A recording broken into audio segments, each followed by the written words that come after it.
ಹೋಸಯ್ಯ 4:6 ತೆಗಿರಿ. ಈ ದಿನದ ದೇವರು ಕೊಟ್ಟಿರುವ ಧ್ಯಾನ ಭಾಗವನ್ನು ಧ್ಯಾನಿಸೋಣ. ಹೋಸಯ್ಯ 4:6. ನನ್ನ ಜನರು ಜ್ಞಾನಹೀನರಾಗಿ ಹಾಳಾಗಿದ್ದಾರೆ. ನೀವು ಜ್ಞಾನವನ್ನು ತಳ್ಳಿಬಿಟ್ಟುದರಿಂದ ಇನ್ನು ನನಗೆ ಯಾಚಕ ಸೇವೆ ಮಾಡದಂತೆ ನಾನು ನಿಮ್ಮನ್ನು ತಳ್ಳಿಬಿಡುವೆನು. ಎಲ್ಲ ಕಣ್ಣುಗಳನ್ನು ಮುಚ್ಚಿ ಪ್ರಾರ್ಥನೆ ಮಾಡೋಣ. ಸ್ತುತಿ ಮಧ್ಯದಲ್ಲಿ ನಿವಾಸ ಮಾಡುವ ಪರಲೋಕ ತಂದೆಯೇ, ಈ ದಿನದ ವಾಕ್ಯ ಭಾಗಕ್ಕಾಗಿ ಸ್ತೋತ್ರ. ಈ ಧ್ಯಾನ ಭಾಗವನ್ನು ಮೂಲಕ ಮಾತಾಡ್ರಿ, ಪರಿಶುದ್ಧಾತ್ಮನು ಕಾರ್ಯ ಮಾಡ್ರಿ. ನಮ್ಮ ಜೀವಿತಗಳು ಬದಲಾಗಲಿ, ಟ್ರಾನ್ಸ್ಫಾರ್ಮೇಶನ್ ಆಗಲಿ.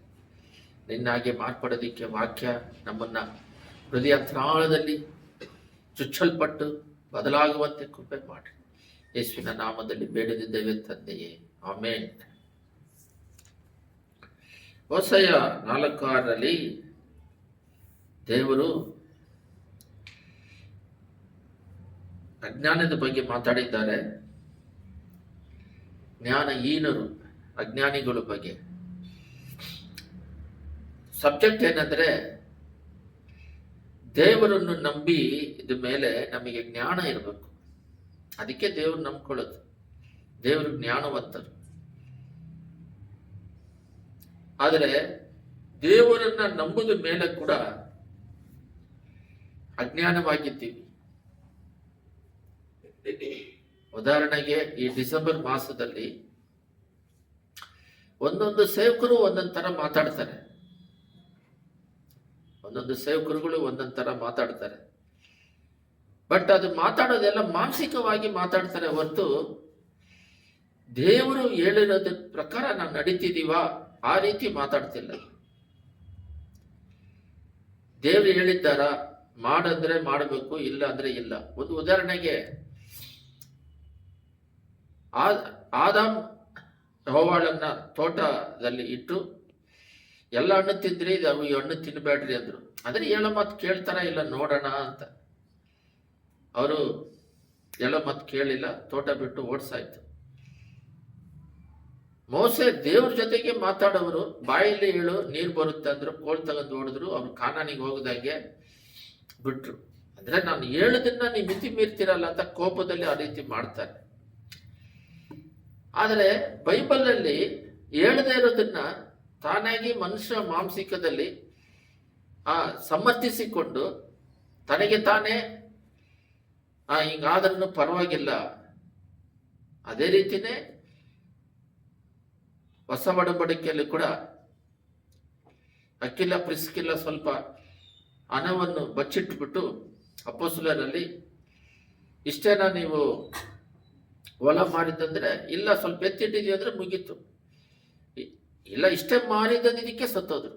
ಗಂಡ ಹೆಂಡತಿ ಇಬ್ಬರು ಸತ್ತೋದ್ರು. ಏನಕ್ಕೆ ಅಷ್ಟು ಪರ್ಫೆಕ್ಟ್ ಆಗಿದ್ದಾರೆ ದೇವ್ರಂದ್ರೆ, ಅಷ್ಟು ಪರ್ಫೆಕ್ಟ್ ಆಗಿ ಬದಲಾಗೋದಿಕ್ಕೆ ದೇವ್ರು ಪ್ರೇರೇಪಿಸ್ತಾರೆ. ಬಟ್ ದೇವ್ರು ಹೇಳಿದ ಮಾತಿಗೆ ವಿಧೇಯರಾಗಿ ನಡೀದೇ ಇರೋದ್ರಿಂದ ಸುಳ್ಳಾಡಬಾರ್ದು ಅಂತ ಹೇಳಿದ್ರೆ ಸುಳ್ಳಾಡ್ತಿರಲ್ಲ ಅಂತ. ಆದ್ರೆ ದೇವರು ಹೇಳದೇ ಇರೋದನ್ನ, ಉದಾಹರಣೆಗೆ ಈ ಕ್ರಿಸ್ಮಸ್ ತಗೊಳ್ಳೋಣ. ಈ ಡಿಸೆಂಬರ್ ಮಾಸದಲ್ಲಿ ಕ್ರಿಸ್ಮಸ್ ಅಂತೇಳಿ ಕ್ವಾರಲ್ ಹೋಗ್ತಾರೆ. ಬೈಬಲ್ ಅಲ್ಲಿ ಎಲ್ಲೂ ಹೋದ್ರು. ಅದು ಮನುಷ್ಯ ಸಂಪ್ರದಾಯ, ಸಭೆ ಒಳಗೆ ತಂದಿರೋದು. ಕ್ರಿಸ್ಮಸ್ ಟ್ರೀ ಇಡ್ತಾರೆ. ಬೈಬಲ್ ಅಲ್ಲಿ ಕ್ರಿಸ್ಮಸ್ ಟ್ರೀ ಅನ್ನೋದು ಎಲ್ಲಿದೆ? ಅದಕ್ಕೊಂದು ಕೇಳಿದ್ರೆ ಇವರೊಂದು ಕತೆ ಹೇಳ್ತಾರೆ. ಕ್ರಿಸ್ಮಸ್ ತಾತ ಅವನೇನೋ ಸ್ಯಾಂಟಾ ಕ್ಲಾಸ್ ಅಂತೇಳಿ ಹೆಲ್ಪ್ ಮಾಡೋರಂತೆ. ಆ ರೀತಿ ಹೆಲ್ಪ್ ಮಾಡೋರು ಮಿಷನರಿಗಳು ಬಂದು ಎಷ್ಟೋ ತ್ಯಾಗ ಮಾಡಿದ್ದಾರೆ, ಮದರ್ ತೆರೇಸಾ ಮಾಡಿದ್ದಾರೆ. ಅವ್ರನ್ನ ತಗೊಂಡ್ಬಂದು ಸಭೆ ಒಳಗಡೆ ಇಟ್ಕೊಳಕ್ಕಾಗುತ್ತ? ಅವ್ರ ದೇವರು ಆ ರೀತಿ ಎಷ್ಟೋ ಜನ ಅಪ್ಪೋಸ್ಲರೇ ಯೇಸ್ವಾಮಿ ಜೊತೆಗಿದ್ದವರೇ ರಕ್ತ ಸಾಕ್ಷಿಯಾಗಿ ಸತ್ತಿದಾರಲ್ಲ. ಇನ್ನೇನು ಅದಕ್ಕಿಂತ ಮಿಂಚಿದವರು. ಸೋಷಿಯಲ್ ಸರ್ವಿಸ್ಕಿನ ಆತ್ಮ ಸರ್ವಿಸ್ ಸುವಾರ್ತೆ ಹರಡೋದಿಕ್ಕೆ ಪ್ರಾಣ ತ್ಯಾಗ ಮಾಡಿದ್ದಾರೆ. ಅವ್ರನ್ನೆಲ್ಲ ಸಭೆಯಲ್ಲಿ ಹಿಡ್ಕೊಳ್ಳೋದು ಬಿಟ್ಟುಬಿಟ್ಟು, ಅವ್ರನ್ನೆಲ್ಲ ತಗೋಬಿಟ್ಬಿಟ್ಟು ಆ ವೈಟ್ ರೆಡ್ ಡ್ರೆಸ್ ಹಾಕೊಂಡು ಎಗರ್ಕೊಂಡು, ಎಲ್ಲಿದೆ ಕ್ರಿಸ್ಮಸ್ ತಾತ? ಸರಿ, ಆ ಡೇಟ್ ಅದು ಕರೆಕ್ಟಾ? ಸರಿ, ಎಲ್ಲ ಬೇಡ. ನೋವನ ಕಾಲದಲ್ಲಿ ಭೂಮಿ ಅಳಿದಿರೋದು ಎಸ್ತರಲ್ಲಿ ಓದಿದಾಗ ಸ್ಪಷ್ಟವಾಗಿದೆ. ಬೆಲ್ಶಾಸ್ಸರನ್ನು ಎಷ್ಟನೇ ಇಸ್ವಿಯಲ್ಲಿ ಎಷ್ಟನೇ ಡೇಟಲ್ಲಿ ಅವನ ಆಳ್ವಿಕೆ ಮಾಡ್ದ, ಅದು ಯೂದರನ್ನ ಕೊಲ್ಲಬೇಕಂತ ಡೇಟ್ ಹಾಕಿದ್ದು ಎಲ್ಲ ಸ್ಪಷ್ಟವಾಗಿದೆ. ಅಷ್ಟು ಕರೆಕ್ಟಾಗಿ ಡೇಟು ಸಮಯ ಎಲ್ಲ ಕೊಟ್ಟಿರೋರು ಏನಕ್ಕೆ ಬೈಬಲಲ್ಲಿ ನಾನು ಹುಟ್ಟಿದ ದಿನವನ್ನು ಆಚರಿಸಿರಿ ಅಂತ ಯಾಕೆ ಹೇಳಿಲ್ಲ? ಅವರು ಸಾಯೋ ಟೈಮಲ್ಲಿ ರಕ್ತವನ್ನು, ದ್ರಾಕ್ಷಾರಸವನ್ನು ತಗೊಂಡು, ರೊಟ್ಟಿನ ತಗೊಂಡು, ಈ ರೊಟ್ಟಿ ನನ್ನ ಮಾಂಸ, ಈ ದ್ರಾಕ್ಷಾರಸ ನನ್ನ ರಕ್ತದಲ್ಲಿ ಒಡಂಬಡಿಕೆ ಆಗಿದೆ, ಇದನ್ನು ನಾನು ನೆನೆಸ್ಕೊಳ್ಳಿಕ್ಕೋಸ್ಕರ ನಾನು ಬರೋವರೆಗೂ ನೆನೆಸ್ಕೊಳ್ರಿ ಅಂತ ಯಾಕೆ ನೆನೆಸಿ ಕೊಟ್ರು? ಮಾಡ್ರಿ ಅಂತ ಕೊಟ್ರು. ಸರಿ, ಮಾಡೋದನ್ನ ಮಾಡೋಣ. ಕ್ರಿಸ್ಮಸ್ಗೆ ಎದುರಿ ಅಲ್ಲ. ಡೈಲಿ ಯಾಕೆ ಕ್ರಿಸ್ಮಸ್ ಮಾಡ್ತಾ ಇಲ್ಲ? ಡೈಲಿ ಯಾಕೆ ರಕ್ಷಣೆ ಹೊಂದಿಲ್ಲ? ಪಾಪದ ಜೀವಿತದಿಂದ ಬಿಟ್ಟು ದೇವ್ರ ಕಡೆಗೆ ಬಂದ ಮೇಲೆ ಜ್ಞಾನ ಬರಬೇಕು, ವಿಶ್ವಾಸ ಬರಬೇಕು, ನಮಗೆ ದೇವ್ರ ಮೇಲೆ ಅಪಾರವಾದ ಪ್ರೀತಿ ಬರಬೇಕು, ಡೈಲಿ ಆತ್ಮ ಭಾರ ಬರಬೇಕು. ನಮಗೆ ಕೊಟ್ಟರೆ ರಕ್ಷಣೆ ಇಲ್ಲ ಅಂತ ಹೇಳಿ ಸುವಾರ್ತೆ ಹೇಳದ ಸ್ವಭಾವ ಬರುತ್ತೆ. ಪ್ರಾರ್ಥನೆ ಹೆಚ್ಚಾಗಿ ಮಾಡ್ತೀವಿ, ವಾಕ್ಯ ಹೆಚ್ಚಾಗಿ ಧ್ಯಾನಿಸ್ತೀವಿ, ಸುಮ್ಮನೆ ಇರೋರಿಗೆಲ್ಲ ಸುವಾರ್ತೆ ಹೇಳ್ತೀವಿ. ಅದಕ್ಕೆ ಮುಂಚೆ ನಾವು ಹೇಳೋದಿಲ್ಲ, ಪಾಪ ಮಾಡ್ಬೇಡ್ರಿ ನರ್ಕಕ್ಕೆ ಹೋಗ್ತೀರಾ ಅಂತ ಹೇಳಿ. ಈ ರೀತಿ ಸ್ವಭಾವ ಬದಲಾಗುತ್ತೆ.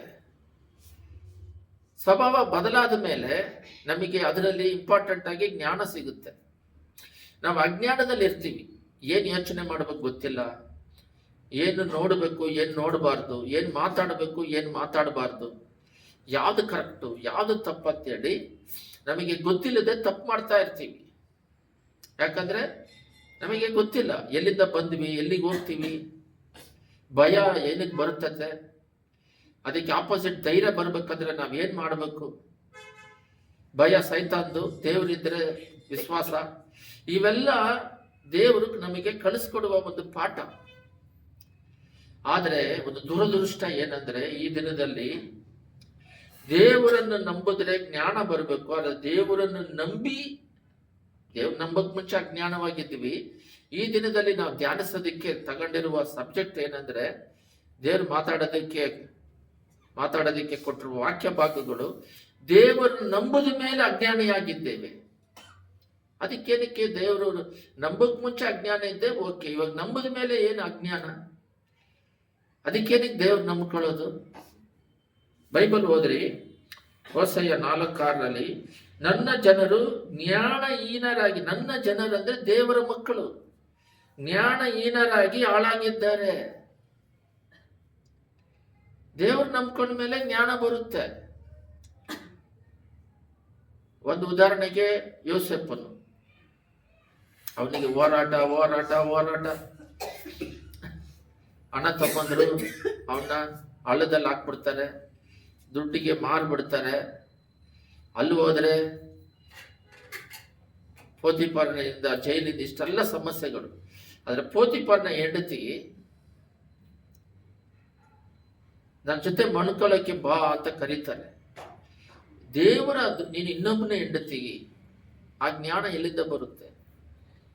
ಅಜ್ಞಾನವಲ್ಲ, ಜ್ಞಾನ. ಪೋತಿಫರನ ಹೆಂಡತಿ ನೀನು, ನನ್ನ ನಾಯಕನ ಎಲ್ಲವನ್ನೂ ನನಗೆ ಹತೋಟಿ ಕೊಟ್ಟಿದ್ದಾರೆ, ಆದ್ರೆ ನಿನ್ನನ್ನು ಕೊಟ್ಟಿಲ್ಲ.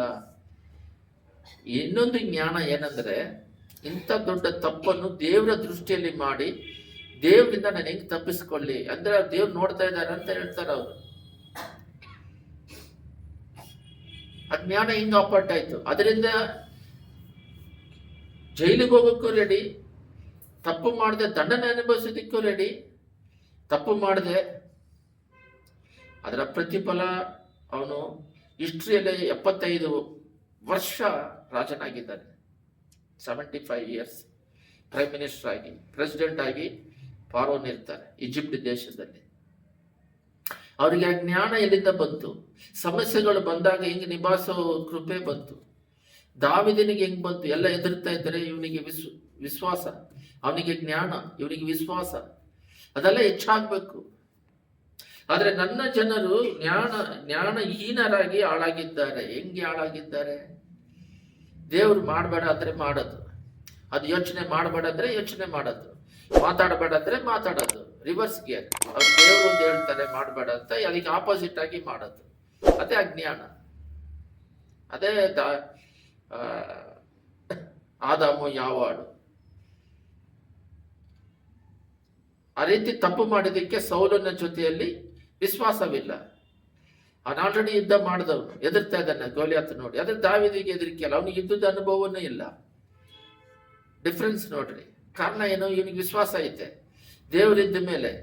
ಯಾಕಂದ್ರೆ ಅಜ್ಞಾನಿ ಅಲ್ಲ, ಚಂಚಲ ಮನಸ್ಸಿಲ್ಲ. ಏನೋ ಮಿಸ್ ಆಗಿ ಅವ್ನು ಕೊಂದುಬಿಟ್ರೆ ಹೆಂಗೆ ಇಲ್ಲ, ದೇವರು ಹೊಡಿತಾರೆ ಅಷ್ಟೇ. ಅಷ್ಟು ವಿಶ್ವಾಸ, ಅಷ್ಟು ಜ್ಞಾನ, ಚಂಚಲ ಮನಸ್ಸಿಲ್ಲ. ಇದು ಜ್ಞಾನ, ಇದು ಕರೆಕ್ಟ್, ಇದು ತಪ್ಪು ಮಾಡಬಾರ್ದು, ಅದರದ್ದು ಜ್ಞಾನ.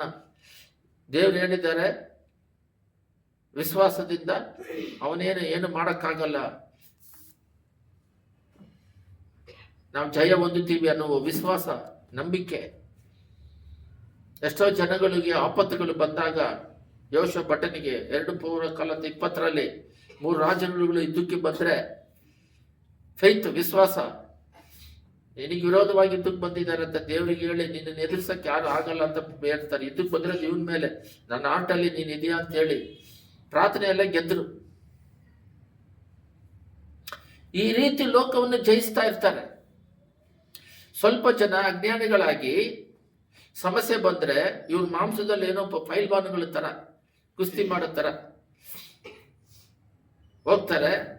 ಹೋದ್ರೆ ದೇವ್ರು ಹೇಳ್ತಾರೆ ನೀನು ಸುಮ್ಮನೆ ಪ್ರೇಯರ್ ಮಾಡು, ನಾನು ಯುದ್ಧ ಮಾಡ್ತೀನಿ. ಬೈಬಲಲ್ಲಿ ಇದೆ, ನೀನು ಸುಮ್ಮನೆ ಇರ್ರಿ, ನಾನು ಯುದ್ಧ ಮಾಡ್ತೀನಿ ಅಂದ್ರೆ ಸುಮ್ಮನೆ ಇರೋದಲ್ಲ, ಹೃದಯದಲ್ಲಿ ಪ್ರಾರ್ಥನೆ ಮಾಡಿಕೊಂಡು ದೇವ್ರವ್ರು ನಮಗೆ ವಿರೋಧವಾಗಿ ಬಂದಿದ್ದಾರೆ, ನೀನು ಅವ್ರನ್ನ ನೋಡ್ಕೋ, ನನ್ನ ಮೇಲೆ ಅವರಿಗೆ ಕಹಿ ಭಾವನೆ ಏನಿಲ್ಲ, ಅವ್ರ ರಕ್ಷಣೆ ಹೊಂದಲಿ, ಅವ್ರ ದೇವ್ರ ಕಡೆಗೆ ಬರಲಿ, ಅವ್ರು ಎಷ್ಟೇ ಹಿಂಸೆ ಮಾಡಿದ್ರು ನಾನು ಅವ್ರನ್ನ ರಕ್ಷಣೆ ಬರಲಿ ಅಂತ ಪ್ರಾರ್ಥನೆ ಮಾಡ್ತೀನಿ, ಅವ್ರನ್ನ ಕ್ಷಮಿಸ್ತೀನಿ, ಕಹಿ ಇಲ್ಲ ಅಂತ ಪ್ರಾರ್ಥನೆ ಮಾಡ್ತಾ ಇರಬೇಕು. ದೇವ್ರು ನೋಡ್ಕೊಂತಾರೆ. ನಾವು ಕುಸ್ತಿ ಮಾಡಕ್ ಹೋದಾಗ ಸರಿ ನನ್ನನ್ನು ಬಿಟ್ರೆ ನಾನು ಅವರಿಗೆ ನಿನಗೆ ಜಯ ಕೊಡ್ತೀನಿ, ಸರಿ ನೀನೇ ಹೋಗುದಾದ್ರೆ ನೀನು ಹೋಗಿ ನೀನೇ ನೋಡ್ಕೊಂತ ಬಿಟ್ಬಿಡ್ತಾರೆ. ಹೊಡೆದಾಡ್ಕೊಂಡು ಮೊಕ್ಕಗೆಲ್ಲ ಅಲ್ಲಿಗಿಲ್ಲೆಲ್ಲ ಮುರ್ಕೊಂಡು ಬರೋದು ಕೆಳಗಡೆ ಇದೆ. ಅದಕ್ಕೆ ನೀವು ಹೋಗಿ ಹೊಡೆತ ತಿಂದು ಬಂದು ಮೇಲೆ ದೇವ್ರನ್ನ ನಿಲ್ಲಿಸೋದು ಎಲ್ಲ ಇದೆ. ನಾವು ನೋಡೋಣ ಇನ್ನೊಂದು ವಾಕ್ಯವನ್ನು ಅದ್ರ ಕೆಳಗಡೆ ಓದೋಣ. ನೀವು ಜ್ಞಾನವನ್ನು ತಳ್ಳಿ ಬಿಟ್ಟಿದ್ರಿಂದ ಜ್ಞಾನ ಹೀನರು ಯಾಕೆ, ಏನಕ್ಕಾಗ್ತೀವಂದ್ರೆ ದೇವರ ಜ್ಞಾನವನ್ನು ತಳ್ಳಿ ಬಿಟ್ಟುದರಿಂದ ಇನ್ನು ನನಗೆ ಯಾಚಕ ಸೇವೆ ಮಾಡದಂತೆ ನಾನು ನಿಮ್ಮನ್ನು ತಳ್ಳಿ ಬಿಡುವೆನು. ನೀವು ನಿಮ್ಮ ದೇವರ ಧರ್ಮೋಪದೇಶವನ್ನು ಮರೆತ ಕಾರಣ ನಾನು ನಿನ್ನ ಸಂತತಿಯನ್ನು ಮರೆತು ಬಿಡುವೆನು. ದೇವರ ಧರ್ಮೋಪದೇಶ ಅಂದ್ರೆ ವಾಕ್ಯ. ಆ ವಾಕ್ಯವನ್ನು ನೀವು ಮರೆತ್ರೆ ನಾನು ನಿಮ್ಮ ಮಕ್ಕಳನ್ನು ಮರಿತೀನಿ, ನಿಮ್ಮನ್ನು ಮರಿತೀನಿ. ವಾಕ್ಯದ ಪ್ರಕಾರ ನಡೀಬೇಕು. ಬಲ ಕೊಡುತ್ತೆ, ಶಕ್ತಿ ಕೊಡುತ್ತೆ. ವಾಕ್ಯ ಓದಿದ್ರೆ ಮೈಂಡ್ ಎಲ್ಲ ಚೇಂಜ್ ಆಗುತ್ತೆ, ಬಹಳ ಬಲ ಬರುತ್ತೆ ಆತ್ಮಕ್ಕೆ. ಇವಾಗ ಒಂದು ಸೈನ್ಸ್ ಅಲ್ಲಿ ಕೂಡ ಹೇಳ್ತಾರಂತೆ, ಅದು ಏನು ಆಗೋದಿಲ್ಲ ಅಂತ ಹೇಳ್ಬಿಟ್ಟು ನಮ್ಮ ಮನಸ್ಸಿನಲ್ಲಿ ಅನ್ಕೊಂಡ್ರೆ ಆ ಇಮ್ಯುನಿಟಿ ಪವರ್ ನಮಗೆ ಕೆಲಸ ಮಾಡುತ್ತಂತ. ಅದೇ ರೀತಿ ನನಗೆ ಈ ಸಮಸ್ಯೆ ಬಂದ್ರೆ ಹೆಂಗೆ ಅಂತ ಅನ್ಕೊಂಡ್ರೆ ಅದು ಹಂಗೆ ಆಗುತ್ತೆ. ದೇವರಿದ್ದಾರೆ, ಆ ಸಮಸ್ಯೆ ಬಂದ್ರೂ ಬಿಡುಗಡೆ ಮಾಡ್ತಾರೆ. ಅದಕ್ಕೆ ಅಂತ ಹೇಳಿದ್ರೆ ಆ ಇಮ್ಯುನಿಟಿ ಪವರ್ ಜಾಸ್ತಿ ಆಗ್ತೈತೆ. ಅದು ವಿಶ್ವಾಸದನ್ನ ಆ ರೀತಿ ತಂದಿದ್ದಾರೆ ಸೈಂಟಿಸ್ಟ್ಗಳು. ಅರ್ಥ ಆಗ್ತಿಲ್ಲ ನನಗೆ. ಇವಾಗ ಕೋಲ್ಡ್ ಅಂದ್ರೆ ಹೆದರಿಕೆ ಆಗ್ತಿತ್ತು. ದೇವರಿದ್ದಾರೆ ಬಿಡು ಅಂತ ಹೇಳ್ಬಿಟ್ಟು ಬೇಕಂತಲ್ಲ, ಏನಾದ್ರೂ ವರ್ಕ್ ಮಾಡೋದಿಕ್ಕೆ ಹೋದ್ರೆ ಆ ಇಮ್ಯುನಿಟಿ ಪವರ್ ಜಾಸ್ತಿ ಆಗ್ತೈತೆ. ಅಂದ್ರೆ ಆ ಇಮ್ಯುನಿಟಿ ಪವರ್ ಆಗಕ್ಕೆ ಕಾರಣ ಫೇತ್, ವಿಶ್ವಾಸ ಜಾಸ್ತಿ ಮಾಡುತ್ತೆ. ನಾವು ಅವ್ರನ್ನ ಮರೆತ್ರೆ ಅವ್ರು ಬಿಡ್ತಾರೆ. ಇನ್ನೊಂದು ವಾಕ್ಯ ಹೋದ್ರಿ, ಜ್ಞಾನೋಕ್ತಿಗಳು 19:1 ಅಲ್ಲಿದೆ ನೋಡ್ರಿ. ಕಪಟವಾಗಿ ಈ ದಿನದಲ್ಲಿ ದೇವರು ನಂಬಕ್ ಮುಂಚೆ ಅಜ್ಞಾನ ಇತ್ತು, ಓಕೆ. ಆದ್ರೆ ದೇವರು ನಂಬುದ ಮೇಲೆ ಕೂಡ ಚಂಚಲ ಮನಸ್ಸು, ಅಜ್ಞಾನ ಇದೆ ಅಂದ್ರೆ ಎಷ್ಟು ದುರದೃಷ್ಟಕರ ಅಂತ. ದೇವರು ನಂಬುದ ಮೇಲೆ ಕೂಡ ಚಂಚಲ ಮನಸ್ಸು ಐತೆ ಮೈಂಡಲ್ಲಿ. ಅವರು ನಂಬಿ ಏನ್ ಪ್ರಯೋಜನ? ಕಪಟವಾಗಿ ಮಾತಾಡುವ ಮೂಢನಿಗಿಂತಲೂ ನಿರ್ದೋಷವಾಗಿ ನಡೆಯುವ ದರಿದ್ರನೇ ಶ್ರೇಷ್ಠ. ನೋಡ್ರಿ, ನಾವು ಹಣ ಹಣ ಹಣ ಅಂತ ಹೇಳ್ತಾ ಇರ್ತೀವಿ. ಆಡಂಬರ ಆಡಂಬರ ಅಂತ ಹೇಳ್ತಿದೀವಿ.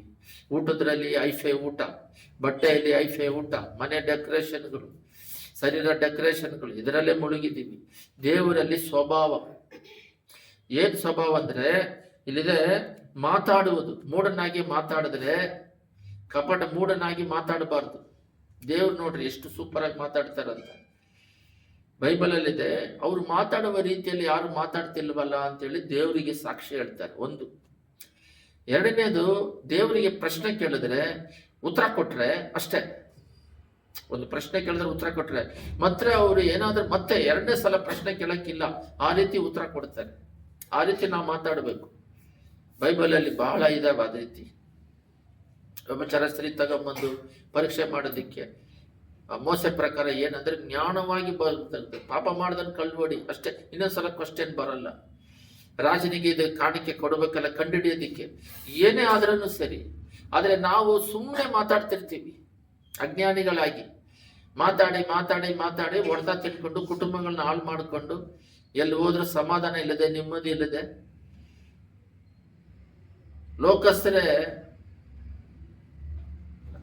ಲೋಕಸ್ಥರೇ ಫಿಲಮ್ಗಳಲ್ಲಿ ಆಕ್ಟ್ ಮಾಡೋರು, ಲೋಕದಲ್ಲಿ ವ್ಯವಹಾರಗಳು ಮಾಡಿ ಅವ್ರ ಹತ್ರ ನಾವು ಕಲಿಬೇಕಾಗಿದೆ. ಅವ್ರ ಹತ್ರ ನಾವು ಕಲಿಬೇಕಾಗಿಲ್ಲ. ನಾವು ದೇವರಿಂದ ಕಲಿತು ಅವ್ರನ್ನ ಬದಲಾಯಿಸ್ಬೇಕು. ಆದ್ರೆ ಅವರಿಂದ ಕಲಿಬೇಕಾಗಿದೆ. ಅವರುಗಳೇ ಜಾಸ್ತಿ ಮಾತಾಡೋದಿಲ್ಲ, ಜ್ಞಾನವಾಗಿ ಮಾತಾಡ್ತಾರೆ.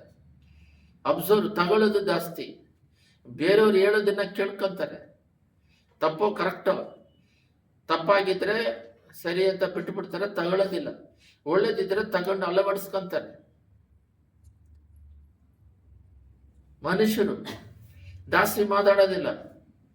ಮಾತಾಡಿದ್ರೆ ಜ್ಞಾನವಾಗಿ ಒಂದೆರಡು ಮೂರು ಮಾತು ಮಾತಾಡಿದ್ರೆ ಅದರಲ್ಲಿ ಬೆಳೆ ಇದೆ, ವೆಯ್ಟ್ ಇದೆ, ಗೌರವ ಇದೆ, ರೆಸ್ಪೆಕ್ಟ್ ಇದೆ. ದೇಸು ಪ್ರಭು ತರ ನಾವು ಮಾತಾಡ್ಬೇಕು. ಅವ್ರು ಲೋಕಸ್ರೆ ಆ ತರ ಮಾತಾಡ್ತಾರೆ, ಎಲ್ಲಿ ಸಿಕ್ಕಾಕೊಳ್ಳದಂಗೆ ಜ್ಞಾನವಾಗಿ ಮಾತಾಡ್ತಾರೆ. ದೇವ್ರು ನಂಬುದ ಮೇಲೆ ಆ ರೀತಿ ಬದಲಾಗಬೇಕು. ಕೆಳಗಡೆ ಇದೆ ನೋಡ್ರಿ, ನಿರ್ದೋಷವಾಗಿ ನಡೆಯುವ ದರಿದ್ರನೇ ಶ್ರೇಷ್ಠ.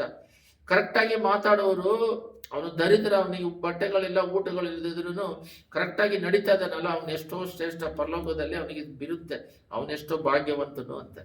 ಕೆಳಗಡೆ ಇನ್ನೊಂದು ಹೋದ್ರಿ,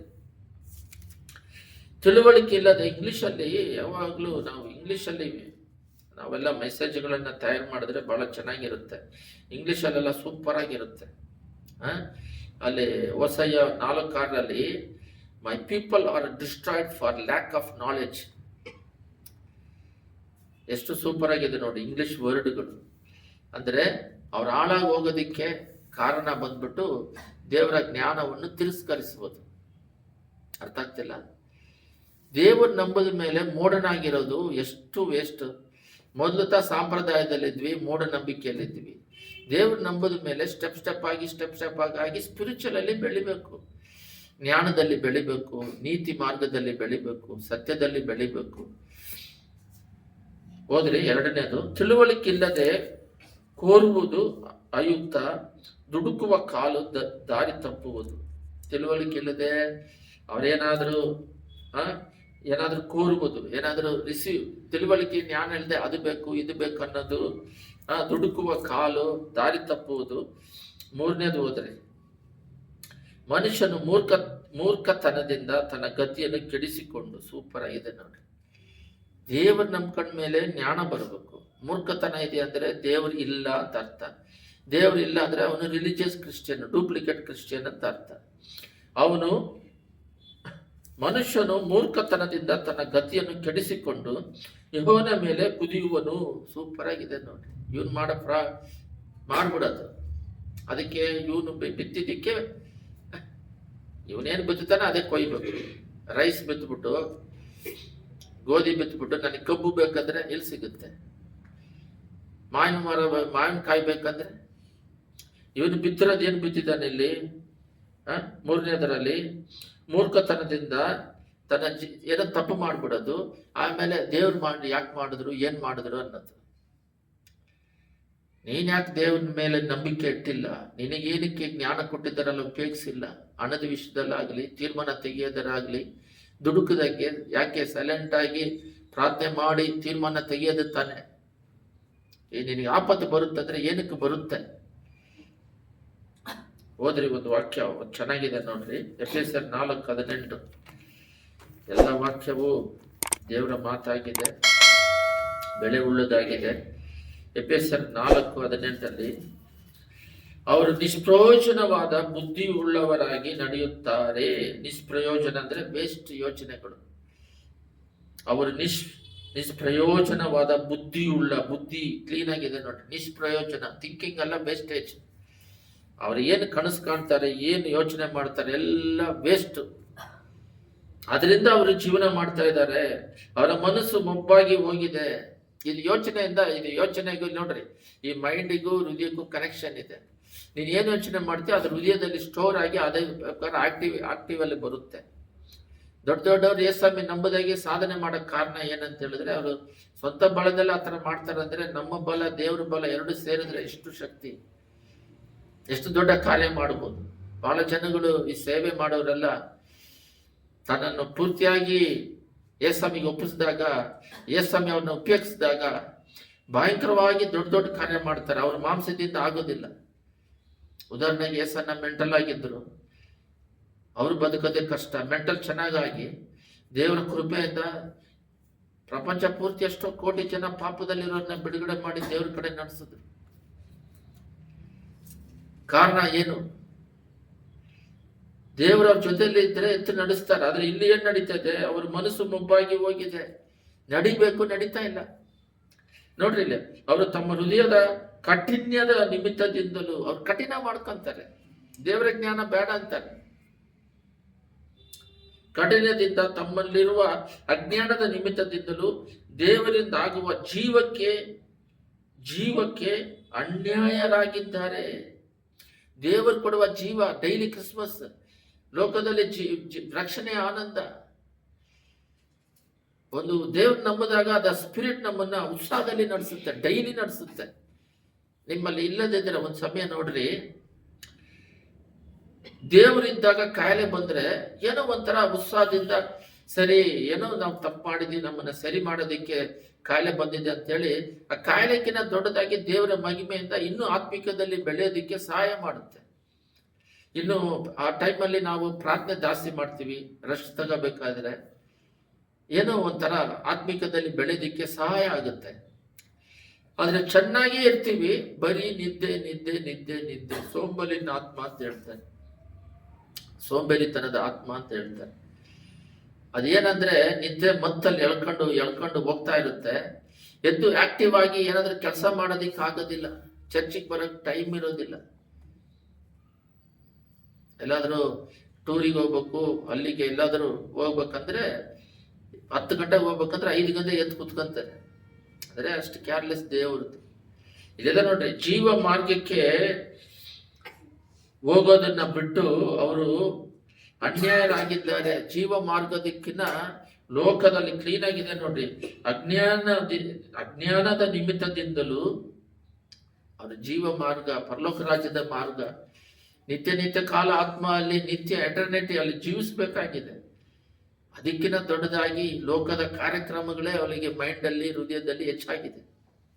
ನೋಡ್ರಿ, ನೀವು ಹೊರಗಡೆ ಹೋಗ್ತಿರಲ್ಲ, ಹೊರಗಡೆ ಹೋಗಿದ ತಕ್ಷಣ ಆ ಟೈಮಿಗೆ ಓದಕ್ಕೆ ಹೋದ್ರೆ ಆ ಟೈಮ್ ಮುಗಿಸ್ಬಿಟ್ಟು ಟಕ್ಕದ ದೇವ್ರೊಳಗಡೆ ಬಂದ್ಬಿಡ್ಬೇಕು. ಅಲ್ಲಿ ಸಹಾಯ ಮಾಡೋಕ್ಕೆ ದೇವ್ರನ್ನ ಕೇಳಬೇಕು. ಕೆಲ್ಸಕ್ಕೆ ಹೋಗ್ತೀರಾ, ಅಲ್ಲಿ ಏನ್ ಕೆಲಸ ಇದೆಯೋ ಅದನ್ನ ಮಾಡ್ಬೇಕಾದ್ರೆ ದೇವರ ಕೃಪೆಗಾಗಿ ಪ್ರೇಯರ್ ಮಾಡ್ಬಿಟ್ಟು ಟಕ್ಕದ ದೇವ್ರ ಮೈಂಡಿಗೆ ಬಂದ್ಬಿಡ್ಬೇಕು. ಲೋಕದ್ದು ಇವಾಗ ವಾಟ್ಸಪ್, ಟಿವಿ, ಫೇಸ್ಬುಕ್ ಅಲ್ಲಿ ಟೈಮ್ ಪಾಸ್ ಬಹಳ ಟೈಮ್ ತಳ್ಳುತ್ತೆ. 1/2 hour 1 hour ಕೂಡ ದೇವರಿಗೆ ಕೊಡಕ್ ಆಗ್ತಾ ಇಲ್ಲ, ಟೈಮ್ ಇಲ್ಲ ಅಂತಿದ್ದಾರೆ. ಅದರಿಂದ ಅದೆಲ್ಲ ಮೈಂಡಿಗೆ ಹೋಗಿ ಅದೇ ನೆನೆಸ್ಕೊಂಡು, ಅದೇ ರೋಡಲ್ಲಿ ಹೋಗ್ಕೊಂಡು, ಅದೇ ಮಾಡ್ಕೊಂಡು ಯಾರಿಗೋ ಏನೋ ನಡೆದಿರುತ್ತೆ. ಅದು ನಮ್ಮ ಜೀವಿತಕ್ಕೆ ಬೇರೆ, ಅವ್ರ ಜೀವಿತನೇ ಬೇರೆ. ಇದನ್ನೆಲ್ಲ ನೆನೆಸ್ಕೊಂಡು ಇಲ್ಲಿ ನೋಡ್ರಿ, ಅವರ ಅಜ್ಞಾನದಿಂದ ಅವರ ಸತ್ಯದ ಜೀವದ ಮಾರ್ಗವನ್ನು ಕಳ್ಕೊತಾ ಇದ್ದಾರಂತೆ. 19ರಲ್ಲಿ ನಾವು ನೋಡೋಣ. ಅವರು ತಮ್ಮ ದುಸ್ಥಿತಿಗಾಗಿ ಸ್ವಲ್ಪವೂ ಚಿಂತಿಸದೆ, ಅಷ್ಟು ಕಷ್ಟದಲ್ಲಿದ್ರು ರಿಟರ್ನ್ ಬರ್ಬೇಕು ದೇವರಲ್ಲಿ ಉಪವಾಸ ಇದ್ಕೊಂಡು. ಇನ್ನೇನ್ ನಾವು ನಮ್ಮ ಮಾಂಸದಲ್ಲಿ ಏನು ಮಾಡಕ್ಕಾಗಲ್ಲ, ನಾ ದೇವ್ರ ಹತ್ರ ಬಂದ್ಬಿಡೋಣ ಅಂತ ಬರಲ್ಲ. ಅವರು ಡಾಕ್ಟ್ರು, ಅವರು ಮನುಷ್ಯರು, ಅವರಿಗೆ ಬೇಕಾದ ರಿಲೇಷನ್ನು, ದೊಡ್ಡ ಬಾಲದಲ್ಲಿ ಅವ್ರನ್ನೇ ನಂಬ್ಕೊಂಡಿರ್ತಾರೆ ಹೊರತು ರಿಟರ್ನ್ ದೇವ್ರ ಕಡೆಗೆ ಬರಲ್ಲ. ಇಲ್ಲಿ ಎಷ್ಟು ಸ್ಪಷ್ಟವಾಗಿದೆ ನೋಡ್ರಿ. ಅವ್ರು ಇಂಥ ಸ್ಥಿತಿಯಲ್ಲಿದ್ರು ಸ್ವಲ್ಪವೂ ಚಿಂತಿಸದೆ ತನ್ನನ್ನು ಬಂಡುತನಕ್ಕೆ ಒಪ್ಪಿಸಿಕೊಟ್ಟು ಎಲ್ಲಾ ಅವಿಧೇಯದ ಅಶುದ್ಧ ಕೃತ್ಯಗಳನ್ನು ಅತ್ಯಾಶೆಯಿಂದ ನಡೆಸುವವರಾಗಿದ್ದಾರೆ. ಅತ್ಯಾಶೆಯಿಂದ ಕೆಟ್ಟ ಕಾರ್ಯಕ್ರಮಗಳು ಹಿಂತಿರುಗಿ ಬರೋದೇ ಇಲ್ಲ. ಅವರು ದೇವರ ಜ್ಞಾನ ಬೇಡ ಅಂತಾರೆ. ದೇವ್ರ ನಂಬಕ್ ಮುಂಚೆ ಲೋಕದಲ್ಲಿದ್ದಾಗ ಬೇರೆ, ದೇವ್ರ ನಂಬುದಾಗಲೂ ಆ ಅಜ್ಞಾನದಲ್ಲೇ ಮುಳುಗಿರ್ತಾರೆ, ಆ ದುಷ್ಟತನದಲ್ಲೇ ಮುಳುಗಿರ್ತಾರೆ. ದೇವರಂತ ಹೇಳಿದ್ರೆ ತಕ್ಕ ಸಮಯದಲ್ಲಿ ಕರೆಕ್ಟಾಗಿ ಪ್ರಾರ್ಥನೆ ಮಾಡೋದಾಗಲಿ, ಸಮಯವನ್ನು ಕಟಾಕ್ಷಿಸಿ ಡೈಲಿ ಈ ಸಮಯಕ್ಕೆ ಪ್ರಾರ್ಥನೆ ಮಾಡೋಣ, ಈ ಸಮಯಕ್ಕೆ ಈ ಕೆಲಸ ಮಾಡೋಣ, ಈ ಸಮಯವನ್ನು ವ್ಯರ್ಥ ಮಾಡದೆ ಈ ಟೈಮಲ್ಲಿ ನಾವು ಈ ವರ್ಕ್ ಮಾಡೋಣ. ಕೇರ್ಲೆಸ್ ಆಗಿರ್ತಾರೆ, ಉದಾಸೀನಾಗಿರ್ತಾರೆ. ಬೈಬಲಲ್ಲಿ ದೇವ್ರು ಹೇಳಿದರೆ ಹಿರಿಯ ಹತ್ರ ಹೋಗೋದು, ಸಾಂಪ್ರದಾಯಕ್ಕೆ ಪ್ರಾಮುಖ್ಯತೆ ಕೊಡ್ತಾರೆ. ನೋಡ್ರಿ, ಇಲ್ಲಿ ಸ್ಪಷ್ಟವಾಗಿದೆ ನೋಡ್ರಿ. ಅಶುದ್ಧ ಕೃತ್ಯಗಳಿಗೆ ಅತ್ಯಾಶೆಯಿಂದ ನಡೆಸುವವರಾಗಿದ್ದಾರೆ. ಮನಸ್ಸು ಬದಲಾಗಿ ಬರದಂಗೆ ದುಷ್ಟತನದಲ್ಲೇ ಮುಳುಗಿ ಅದರ ಆಸಕ್ತಿಯಿಂದ ಪಾಪವನ್ನೇ ಅಧಿಕವಾಗಿ ಮಾಡ್ತಾರೆ. 20 ನೋಡ್ರಿ, ಎಫೆಸರ್ 5:20. ನೀವಾದರೂ ಕ್ರಿಸ್ತನ ಧರ್ಮವನ್ನು ಅಂಥದ್ದೆಂದು ಕಲಿತುಕೊಳ್ಳಲಿಲ್ಲ. ಕ್ರಿಸ್ತನ ಧರ್ಮವನ್ನು ಅಂಥದ್ದೆಂದು ಕಲಿತುಕೊಳ್ಳಲಿಲ್ಲ. ಆತನನ್ನು ಕೇಳಿದ್ದೀರಲ್ಲ, ಆತನಲ್ಲಿ ಉಪದೇಶವನ್ನು ಹೊಂದಿದ್ದೀರಲ್ಲ. ಯೇಸುವಿನಲ್ಲಿರುವ ಸತ್ಯೋಪದೇಶವು ಯಾವುದೆಂದರೆ, ನೀವು ನಿಮ್ಮ ಇಂದಿನ ನಡತೆಯನ್ನು ಅನುಸರಿಸದೆ ಪೂರ್ವ ಸ್ವಭಾವವನ್ನು ತೆಗೆದು ಹಾಕಿ ಬಿಡಬೇಕು. ಅದು ಮೋಸಕರವಾದ ದುರಾಸೆಗಳಿಂದ ಕೆಟ್ಟು ಹೋಗುವಂಥದ್ದು.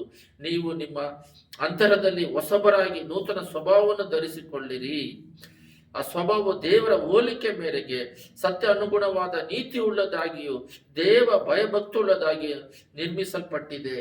ಇವಾಗ 2 ಕಾರ್ಯವನ್ನು ನಾವು ನೋಡೋಣ. ಮೊದಲನೇದಾಗಿ, ದೇವರ ನಂಬಕ್ ಮುಂಚೆ ಅಜ್ಞಾನವಾಗಿದ್ವಿ, ದೇವರ ನಂಬದ ಮೇಲೆ ಕೂಡ ಅಜ್ಞಾನಿಯಾಗಿದ್ದೀವಿ. ಅದರಿಂದ ಬಿಡುಗಡೆ ಆಗಿ 20ನೇ ವಾಕ್ಯದಲ್ಲಿ ಎಫೆಸರ್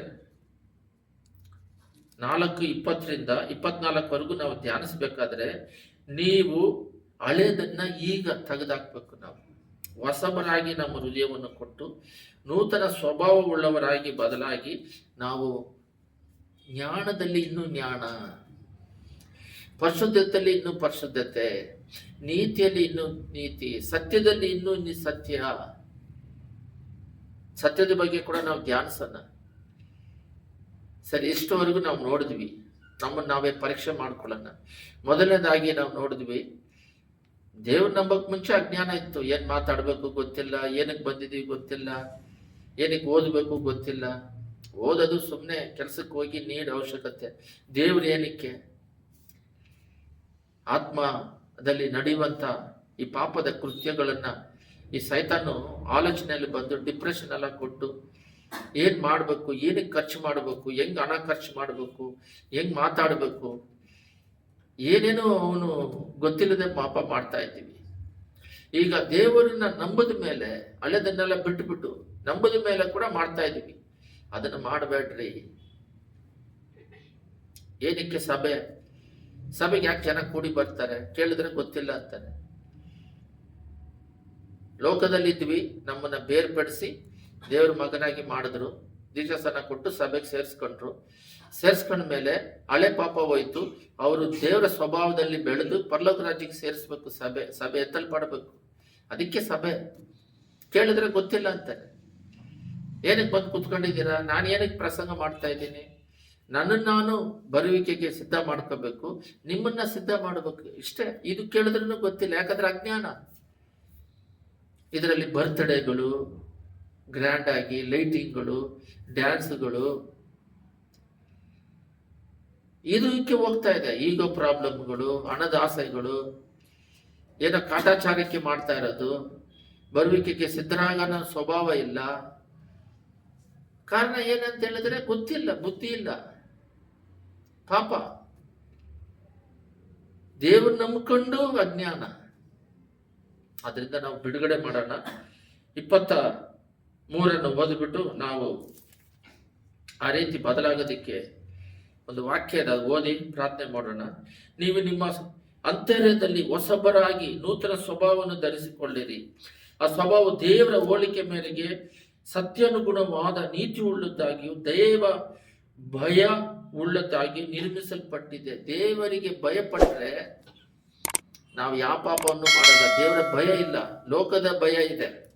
ಆ ಕಾಯಿಲೆ ಬಂದ್ಬಿಟ್ರೆ ಹೆಂಗೆ, ಈ ನಾವು ಹೋಗ್ತಾ ಇರ್ಬೇಕಾದ್ರೆ ಸತ್ತೋದ್ರೆ ಹೆಂಗೆ, ಯಾರೋ ಒಂದು ಹೇಳ್ಬಿಡ್ತಾರೆ ನಿನ್ನ ಗಾಯ ಆಗಲ್ಲ ಅಂದ್ರೆ ಆ ಅವಿಶ್ವಾಸ ಅವ್ರು ಬಿತ್ತಿಸ್ತಾರೆ. ಸಾಯೋ ಟೈಮಲ್ಲಿ ಜನವರಿ 26ನೇ ತಾರೀಕು ಒಂದು ಸೇವಕರು ನಮ್ಮ ಸಭೆಗೆ ಬರ್ತಾ ಇದ್ದಾರೆ, ಸಲೀಂ ಫಿಲಿಪ್ ಅಂತ. ಸಾಯೋ ಟೈಮಲ್ಲಿ ಕೂಡ ದೇವ್ರನ್ನ ತಿರಸ್ಕರಿಸ್ತಾ ಇದಾರಂತೆ ಹೃದಯದಲ್ಲಿ. ಆ ಟೈಮಲ್ಲಿ ಕೂಡ ಹೇಳಿದ್ರಂತೆ, ಸರಿ ಹೆಂಗೋ ಸಾಯ್ತೀವಲ್ಲ, ಇನ್ನೇನು ಪ್ರಾಣನೇ ಹೋಗ್ತೈತೆ, ಕಿಡ್ನಿ ಫೇಲ್ಯೂರು, ಜಾಂಡೀಸು, ಉಳಿಯೋದಿಲ್ಲ ಅಂತ ಕಾಲೆಲ್ಲ ಊದ್ಕೊಂಡೈತೆ, ಎಷ್ಟೋ ಲಕ್ಷ ಕೊಡ್ಬೇಕಂತೆ, ಅದು ಕೂಡ ಟ್ರಾನ್ಸ್ಫರ್ ಮಾಡ್ಬೇಕು ಕಿಡ್ನಿ, ಆದ್ರೂ ಕೂಡ ಗ್ಯಾರಂಟಿ ಇಲ್ಲ ಅಂತೆ. ಅದಕ್ಕೆ ಅವರು, ದೇವರೇ ನನ್ನನ್ನು ಪೂರ್ತಿಯಾಗಿ ಒಪ್ಪಿಸಿಕೊಡ್ತೀನಿ, ಇದೇ ಹಳೆ ಸ್ವಭಾವ ಹೋಗಿ, ಅಜ್ಞಾನದ ಸ್ವಭಾವ ಹೋಗಿ ನೂತನ ಸ್ವಭಾವ ಬರಲಿ ಅಂತ ಅವರು ದೇವರ ಹತ್ರ ಒಪ್ಪಿಸಿಕೊಟ್ಟಾಗ ಅವ್ರು ಬಿಡುಗಡೆ ಮಾಡಿದ್ದಾರೆ. ನಾವು ಕೂಡ ಇದು ಬಂದು ಸ್ವಭಾವದಲ್ಲಿ. ಅಪೊಸ್ತಲರು 17:10 ಓದಿ ನಾವು ಪ್ರಾರ್ಥನೆ ಮಾಡೋಣ. ನಾವು ನಮ್ಮನ್ನ ಯಾರಾದರೂ ಏನೇ ಹೇಳಿದ್ರು ಕೂಡ ಈ ಅಪೊಸ್ತಲರಲ್ಲಿ ನೋಡ್ರಿ, ಕಡೆಯ 14 ಕೂಡಲೇ ಸಹೋದರರು ರಾತ್ರಿಯಲ್ಲಿ ಪೌಲ ಸೀಲರನ್ನು ಬೆರಕಕ್ಕೆ ಕಳಿಸಿಬಿಟ್ಟರು. ಇದು ಥೆಸಲೋನಿಕ ಸಭೆಯವರು ಏನ್ ಮಾಡ್ತಾ ಇದ್ದಾರೆ ಅಂದ್ರೆ, ಈ ಪೌಲ ಸೀಲರನ್ನು ಬೆರಕಕ್ಕೆ ಕಳಿಸ್ಬಿಡ್ತಾರೆ. ಅಲ್ಲಿ ಪ್ರಸಂಗ ಮಾಡಿರ್ತಾರೆ, ಕಳಿಸ್ಬಿಟ್ಟು ಅವ್ರು ಏನೇನೆಲ್ಲ ಹೇಳಿದ್ರು ಇಲ್ಲಿ ನೋಡ್ರಿ. ಅವರು ಅಲ್ಲಿಗೆ ಸೇರಿ ಯೆಹೂದ್ಯರ ಸಭಾ ಮಂದಿರದೊಳಗೆ ಹೋದರು. ಆ ಸಭೆಯವರು ಥೆಸಲೋನಿಯವರಿಗಿಂತ ಸದ್ಗುಣವುಳ್ಳರಾಗಿದ್ದು ದೇವರ ವಾಕ್ಯವನ್ನು ಶುದ್ಧ ಮನಸ್ಸಿಂದ ಅಂಗೀಕರಿಸಿ ಇವರು ಹೇಳುವ ಮಾತು ಹೌದೋ ಏನೋ ಎಂದು ವಿಷಯದಲ್ಲಿ ಪ್ರತಿದಿನವೂ ಶತ್ರುಪದಲ್ಲಿ ಶೋಧಿಸುತ್ತಿದ್ದರು. ಪೌಲ ಸೀಲ ಏನ್ ಹೇಳ್ತಿದ್ದಾರೋ ಅದು ಆಲ್ರೆಡಿ ಓಲ್ಡ್ ಟೆಸ್ಟಿಮೆಂಟ್ ಇತ್ತು ತಾನೆ. ಇವ್ರು ಹೇಳೋದು ದೇವರ ಬಗ್ಗೆ ಹೇಳ್ತಾ ಇದ್ದಾರ ಏನಂತೇಳಿ ಡೈಲಿ ಚೆಕ್ ಮಾಡ್ತಿದ್ರಂತೆ ಬೆರಕ ಸಭೆಯದವರು.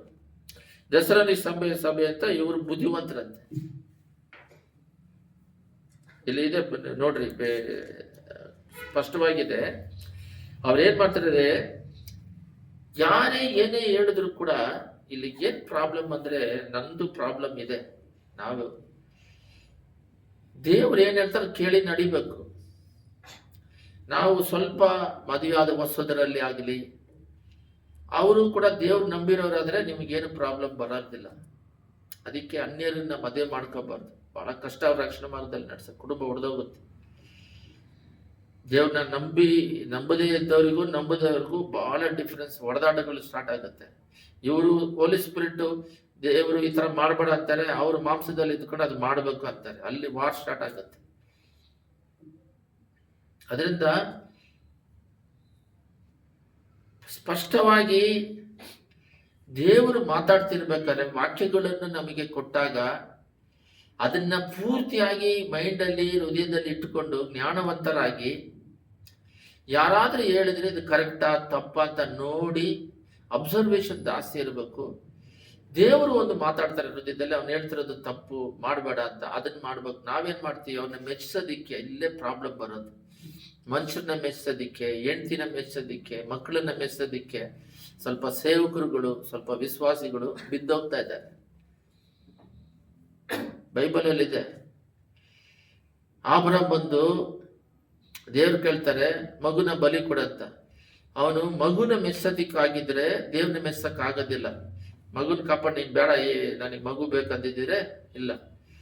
ದೇವ್ರನ್ನ ಮೆಚ್ಚೋದಿಕ್ಕೆ ಅವ್ರನ್ನ ಸಾಯಿಸಕ್ ರೆಡಿ ಆದಾಗ ಮಗು ಸಿಕ್ತು, ದೇವ್ರನ್ನ ಮೆಚ್ಚಿದ. ಆ ರೀತಿ ನಾವು ದೇವರನ್ನ ಮೆಚ್ಚಿಸುವ ರೀತಿಯಲ್ಲಿ ಜೀವಿಸಬೇಕು. ಪ್ರತಿ ವಾಕ್ಯಕ್ಕೆ ಅನುಗುಣವಾಗಿ ನಡೆಯೋದಕ್ಕೆ ನಮ್ಮ ಮೈಂಡು, ನಮ್ಮ ಥಾಟು, ನಾವು ಮಾಡೋದು, ಮಾತಾಡೋದು, ಕಣ್ಣುಗಳು, ಯೋಚನೆಗಳು, ಪ್ರವರ್ತನೆಗಳು ದೇವರಿಗೆ ಮೆಚ್ಚುಗೆ ಆಗಿಂತೆ ಸತ್ಯಗಳು. ಯಾರೇ ಮಾತಾಡಿದ್ರು ಕೂಡ, ಅದು ಎಷ್ಟು ದೊಡ್ಡ ವ್ಯಕ್ತಿ ಮಾತಾಡಿದ್ರು ಕೂಡ ಅವರು ಮನುಷ್ಯರೇ, ಅವರೇನು ದೇವರುಗಳಲ್ಲ, ಆಕಾಶದ ಉದುರಿಲ್ಲ, ಅವರು ತಪ್ಪು ಮಾಡೋಕ್ಕೆ ಚಾನ್ಸಸ್ ಇದೆ. ಅದರಿಂದ ಪೌಲು ಸೀಲ ಬೈಬಲಲ್ಲಿ 13 ಚಾಪ್ಟರ್ ಬರೆದ ಪೌಲು ಮಾತಾಡಿದ್ದನ್ನೇ ಅವ್ರು ಮಾತಾಡಿರೋದು ಕರೆಕ್ಟಾ ತಪ್ಪು ಅಂತೇಳಿ ಅವರು ಅಲ್ಲಿಗೆ ಸೇರಿ ಯೋಧರ ಸಭಾಮಂದಿರದೊಳಗೆ ಹೋದರು. ಆ ಸಭೆಯವರು ಥೆಸಲೋನಿಕದವರಿಗಿಂತ ಸದ್ಗುಣಗಳರಾಗಿದ್ದು, ಥೆಸಲೋನಿಕ ಸಭೆಯವರಿಗಿನ್ನ ಸದ್ಗುಣರಾಗಿದ್ದರಂತೆ. ಬೇರೊಂದು ಸಭೆಯವರು ಆ ದೇವರ ವಾಕ್ಯನ ಶುದ್ಧ ಮನಸ್ಸಿನ ಅಂಗೀಕರಿಸಿ ಇವರು ಹೇಳುವ ಮಾತು ಹೌದು ಏನೊಂದು ವಿಷಯದಲ್ಲಿ ಪ್ರತಿದಿನ ಶಾಸ್ತ್ರಗಳನ್ನು ಶೋಧಿಸುತ್ತಿದ್ದರು. ಇವಾಗ ನಮ್ಮ ಮೈಂಡ್ ಪೂರ್ತಿ ಪ್ರಾರ್ಥನೆ ಮಾಡಿದಾಗಲೂ ಸೈತಾನ ನಿಮ್ಮನ್ನು ಅಟ್ಯಾಕ್ ಮಾಡೋಕ್ಕೆ ಚಾನ್ಸಸ್ ಇದೆ. ನೀವು ಬೈಬಲ್ ಓದಿ ಸತ್ಯ ಓದಿದ್ರೆ ಅವ್ನು ನಿಮ್ಮ ಹತ್ರನೇ ಬರೋಲ್ಲ. ದೇವರ ಮಾತೆ ಸತ್ಯ. ಆ ಮೈಂಡಲ್ಲಿ ನೀವು ತುಂಬಿಸ್ಕೊಂಡಾಗ ಎಲ್ಲ ಗಮನ ಇಟ್ಕೊಳ್ರಿ. ಮೈಂಡಲ್ಲಿ ನೀವು ತುಂಬಿಸ್ಕೊಂಡಿದ್ದಾಗ ಯಾರು ಏನೇ ಹೇಳಿದ್ರು ಗೊತ್ತಾಗ್ಬಿಡುತ್ತೆ, ಇವನು ತಪ್ಪಾಗಿ ಮಾತಾಡ್ತಿದ್ದಾನೆ, ಇವನು ಮಾತಾಡ್ತಿರೋದು ಸರಿಯಲ್ಲ ಅಂತ ಹೇಳಿ ನಮ್ಮ ದೇವರ ಸತ್ಯ ಮೈಂಡಲ್ಲಿ ಸತ್ಯ ಅಲ್ಲಿರಿ, ಸತ್ಯ ಬಿಡುಗಡೆ ಮಾಡುತ್ತಂದ್ರೆ ಇದೇ ಅದು ಸತ್ಯ. ಮೈಂಡಲ್ಲಿ ಸತ್ಯ ಇದ್ದು ಜನಗಳು ಹೇಳೋದು ಇದು ತಪ್ಪು ತಪ್ಪಿಲ್ಲ ಅಂತ ಏನು ವಾಕ್ಯದ ಪ್ರಕಾರ ಹೇಳ್ಬೇಕು. ನಮಗೆ ಆಲ್ರೆಡಿ ಸೃಷ್ಟಿಕರ್ತ ನಮ್ಮನ್ನು ಸೃಷ್ಟಿ ಮಾಡಿದವರೇ ವಾಕ್ಯವನ್ನು ಧ್ಯಾನಿಸ್ತಾ ಇದ್ದೀವಿ. ಅದು ಅವ್ರು ಹೇಳ್ದಂಗೆ ನಡಿಬೇಕು. ಅವರು ಸೃಷ್ಟಿ ಮಾಡಿರೋ ಮನುಷ್ಯ ದೇವ್ರು ನಂಬದಿರೋನು ಕರೆಕ್ಟಾಗಿ ಮಾತಾಡೋದಕ್ಕೆ ಹೇಳೋದಕ್ಕೆ ಹೆಂಗೆ ಸಾಧ್ಯ? ಅವನಿಗೆ ಎಷ್ಟು ಎಲ್ಲಿಂದ ಬರುತ್ತೆ ಜ್ಞಾನ? ದೇವ್ರು ಸೃಷ್ಟಿ ಮಾಡಿರೋ ಜ್ಞಾನನೇ ಅದು. ನಮಗೆ ಜ್ಞಾನ ಬಂದು ದೇವರನ್ನ ನಂಬಿ ವಾಕ್ಯದಲ್ಲಿ ನಡಿತೀವಿ. ನಮ್ಮನ್ನು ಸೃಷ್ಟಿ ಮಾಡಿದ ಸೃಷ್ಟಿಕರ್ತನೇ ಜ್ಞಾನ ಇದು. ಈ ಜ್ಞಾನದಲ್ಲಿ ಮನುಷ್ಯರು ಮಾತಾಡೋದನ್ನ ಕೇಳಿದ್ರೆ ಅದು ತಪ್ಪಾಗಿರುತ್ತೆ, ಅದಕ್ಕೆ ಒಪ್ಪಿಸಿಕೊಡಬಾರ್ದು. ಪ್ರಾರಂಭ ದಿನದಲ್ಲಿ ಗೇಲಿ ಮಾಡ್ತಾರೆ, ಅವಮಾನ ಪಡ್ತಾರೆ ಅಂತೇಳಿ ಅವರಿಗೆ ಹೋದಾಗ ಅಲ್ಲಿ ಮತ್ತೆ ಅಜ್ಞಾನ ಸ್ಟಾರ್ಟ್ ಆಗುತ್ತೆ. ಈ ಕಣ್ಗಳನ್ನ ಮುಚ್ಚಿ ಇವತ್ತಿನ ದಿನದಲ್ಲಿ ಅಜ್ಞಾನವ ಜ್ಞಾನವ ದೇವ್ರು ನಂಬುದ್ರು ಕೂಡ ದೇವ್ರು ಹೇಳ್ದಂಗೆ ನಡಿದಂಗೆ ಸಂಪ್ರದಾಯಗಳನ್ನ ತಗೊಂಡು ಸಭೆಗೆ ಇಟ್ಕೊಳ್ಳೋದು, ಮನುಷ್ಯರು ಹೇಳೋದನ್ನೆಲ್ಲ ಮೈಂಡಲ್ಲಿ ಕೇಳ್ಕೊಂಡು ನಡೆಯೋದು, ಫ್ರೆಂಡ್ಸ್ಗಳು ಹೇಳೋದು. ಇವಾಗ ಒಂದು 20 ವಯಸ್ಸು ಹುಡುಗ ಅವ್ನ ಫ್ರೆಂಡ್ಸ್ ಆಲೋಚನೆ ಕೇಳ್ತಾನೆ, ಅವ್ರು ಈಕ್ವಲ್ ಆಗಿರ್ತಾರೆ, ಅವ್ರಿಗೆ ಅನುಭವ ಇರೋದಿಲ್ಲ. ಅದೇ ಆ ವಯಸ್ಸನ್ನು ದಾಟಿ ಬಂದ 55 ವಯಸ್ಸು ದಾಟಿ ಬಂದು ಅವರು ಮಕ್ಕಳಾಗಿ ಅವರಿಗೆ ಮದುವೆ ಮಾಡಿದವ್ರನ್ನ ಕೇಳಿದ್ರೆ ಅವ್ರು ಕರೆಕ್ಟಾಗಿ ಉತ್ತರ ಕೊಡ್ತಾರೆ. ಅವರಿಗೆ ಏನು ಗೊತ್ತಿರುತ್ತೆ? ಆ ಮೈಂಡಲ್ಲೇ ಅವರು ಕರೆಕ್ಟ್ ಅಂತ ಹೋಗ್ತಾ ಇರ್ತಾರೆ. ಅದರಿಂದ ವಾಕ್ಯ ಸತ್ಯ ಭಾಗದ ವಾಕ್ಯವನ್ನು ಧ್ಯಾನಿಸಬೇಕು. ಪ್ರಾರ್ಥನೆ ಮಾಡೋಣ. ಸುದ್ದಿಮದಲ್ಲಿ ನಿವಾಸ ಮಾಡುವ ಪರಲೋಕ ತಂದೆಯೇ, ದೇವ್ರು ನಂಬಕ್ ಮುಂಚೆ ಅಜ್ಞಾನ ಇತ್ತು. ಓಕೆ, ದೇವ್ರು ನಂಬದ ಮೇಲೆ ಅಜ್ಞಾನ, ಮಾತಿನಲ್ಲಿ ಅಜ್ಞಾನ, ಕಾರಣ ಯೋಚನೆಯಲ್ಲಿ ಅಜ್ಞಾನ, ಇದಕ್ಕೆಲ್ಲ ಕಾರಣ ಸಂಪ್ರದಾಯಗಳು, ಮನುಷ್ಯರ ಮೆಚ್ಚೋದು, ಬೈಬಲ್ನ ಫಾಲೋ ಮಾಡಿದ ಹಾಗೆ ಮನುಷ್ಯರು ಏನು ಹೇಳ್ತಾರೋ ಅದನ್ನೆಲ್ಲ ಕೇಳೋದು, ಅವ್ರನ್ನ ನಂಬೋದು, ಮನುಷ್ಯರನ್ನ ನಂಬೋದು, ಶಾಪಗ್ರಸ್ತನಂತ ಮಾತುಗಳು ದೇವರಿಗೆ ಹೋಲಿಸಿ ನೋಡಿದ್ರೆ ತಪ್ಪಿದೆ. ಅಪೊಸ್ತಲರಲ್ಲಿ ಬೇರೆ ಸಭೆಯವರು ಅವ್ರು ಮಾತಾಡಿರೋದು ಪೌಲುಸಿಲ್ಲ ಕರೆಕ್ಟ ತಪ್ಪ ಅಂತ ಚೆಕ್ ಮಾಡ್ತಾರೆ. ರೋಮರ್ 2 ಪರಿಶುದ್ಧಾತ್ಮ ವಾಕ್ಯ ನಮ್ಮಲ್ಲಿ ಇದ್ದಾಗ ಅವ್ರು ಮಾತಾಡೋದು ತಪ್ಪು ಕರೆಕ್ಟ್ ಅಂತ ಗೊತ್ತಾಗಿ ಒಳ್ಳೆಯದನ್ನು ಮಾತಾಡಿ ಇನ್ನೂ ಸ್ಪಿರಿಚುವಲ್ ಆತ್ಮಿಕದಲ್ಲಿ ಬೆಳೆದವ್ರ ಜೊತೆ ಪಳಗಿ ಅವ್ರ ಹಾಗೆ ಇಷ್ಟು ಆತ್ಮಿಕದಲ್ಲಿದ್ದಾರೆ, ನಾವು ಇನ್ನೂ ಬೆಳಿಬೇಕು ಅನ್ನುವ ಸ್ವಭಾವ ಬರುತ್ತದೆ. ಆದರೆ ತಂದೆ, ಸ್ವಭಾವದಲ್ಲಿ ಇಳಿದವರವರು ಪಾಪದಲ್ಲಿರೋರ ಜೊತೆ ಸೇರಿ ನಾವು ಇನ್ನೂ ಹಾಳಾಗಿ ಹೋಗ್ತಾ ಇದ್ದೇವೆ. ಸಭೆಯಲ್ಲಿ ಸಂಪ್ರದಾಯಗಳು ಬಂದಿದ್ದಾವೆ, ಯೋಚನೆಗಳಲ್ಲಿ ಸಭೆಗಳ ಮೈಂಡಲ್ಲಿ ಮನುಷ್ಯರನ್ನು ಆಧಾರ ಪಡುವಂಥದ್ದು, ದೇವರು ಹೇಳದೇ ಇರೋದನ್ನ ಮನುಷ್ಯರು ಹೇಳೋದನ್ನ ಕೇಳಿ ನಡೆಯುವಂಥದ್ದು, ಆಪತ್ತಿಗೆ ಗುರಿಯಾಗ್ತಾ ಇದ್ದೀವಿ ತಂದೆ. ಎಲ್ಲ ಬಿಟ್ಟು ಅಜ್ಞಾನದಲ್ಲಿ ಬಿಟ್ಟು ಜ್ಞಾನವಂತರಾಗಿ ನಡೆಯೋದಿಕ್ಕೆ ಕೃಪೆ ಕೊಡಬೇಕಾಗಿ, ಇದು ಹಳೆದೆಲ್ಲ ಹೋಗಲಿ, ಹೊಸ ಸ್ವಭಾವ, ಹೊಸ ಕೃಪೆ, ನೂತನ ಸ್ವಭಾವ. ಯೇಸುವೇ ಅಪ್ಪ, ಎಫೆಸರಲ್ಲಿ ಹೇಳಿದ ಹಾಗೆ ಹಳೆದೆಲ್ಲ ಹೋಯ್ತು, ಹೊಸ ಕೃಪೆ ಬಲದಿಂದ ದೇವರಿಗೆ ಭಯಪಟ್ಟು ದೇವರು ಹೇಳಿದ್ದನ್ನ ಮಾಡು ಅಂದರೆ ಮಾಡಬೇಕು, ಬೇಡ ಅಂದರೆ ಬಿಟ್ಟು ಬಿಡಬೇಕು. ಆ ರೀತಿ ಸ್ವಭಾವದಲ್ಲಿ ದುಷ್ಟರು ಕಂಡ್ರೆ ದೂರ ಇರ್ರಿ ಅಂದರು. ಆದರೆ ಅವ್ರಿಗೋಸ್ಕರ ಪ್ರಾರ್ಥನೆ ಮಾಡಬೇಕು. ಅವರ ಮನುಷ್ಯರ ಜೊತೆ ಸಹವಾಸಗಳು ಇಟ್ಟುಕೊಳ್ಳೋದಾಗೆ, ಅಧಿಕ ಐಕ್ಯತೆ ಇಟ್ಟುಕೊಳ್ಳೋದಾಗೆ, ದೇವರ ಜೊತೆ ಐಕ್ಯತೆ ಇಟ್ಟುಕೊಂಡು ಮನುಷ್ಯರ ಜೊತೆ ತಂದೆ ಅಪ್ಪ ಸತ್ಯದಲ್ಲಿ ಬೆಳೆದು ಫಲ ಕೊಡುವಂತೆ ಕೃಪೆ ಮಾಡಬೇಕಾಗಿ ಯೇಸುವಿನ ನಾಮದಲ್ಲಿ ಬೇಡಿದ್ದೇವೆ ತಂದೆಯೇ, ಆಮೆನ್. ಯಾರಾದರೂ ಒಬ್ಬರು ಪ್ರಾರ್ಥನೆ ಮಾಡಿ.